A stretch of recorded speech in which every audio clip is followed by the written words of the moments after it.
महायुतीचा विधान परिषदेचा 11-4-2चा फॉर्म्युला जवळपास निश्चित. वाद निवळला तरी नेते दिल्लीतच असल्यानं चर्चांना उधाण. तर महायुतीत जागा वाटप सन्मानानं होईल, एकनाथ शिंदेंचा विश्वास. मनोज जरांगेंनी पुन्हा एकदा उपसलं उपोषणाचं हत्या. 30 मे पासून अंतरवाली सराटीमध्ये उपोषण. सरकार विरोधात आरपारच्या लढाईची घोषणा. महायुती सरकारमध्ये उपमुख्यमंत्री शिंदे गुदमरलेत. राऊतांची टीका. सरकारकडून सुरू असलेला विकास विरोधकांच्या पचनी पडत नसल्याचा एकनाथ शिंदेंचा पलटवार. राष्ट्रवादी पक्ष संपलेला आणि भाजपच्या दावणीला बांधलेला. संजय राऊतांची राष्ट्रवादीवर टीका. तर राऊतांच्या डोक्यावर परिणाम. उमेश पाटलांचा पलटवार.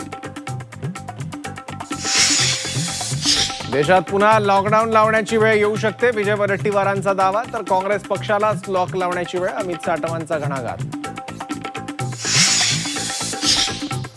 सुनेत्रा पवारांचं मुख्यमंत्र्यांना पत्र. आनंद परांजपेंची म्हाडाच्या SGRA उपाध्यक्षपदी नेमणूक रोखण्याची मागणी.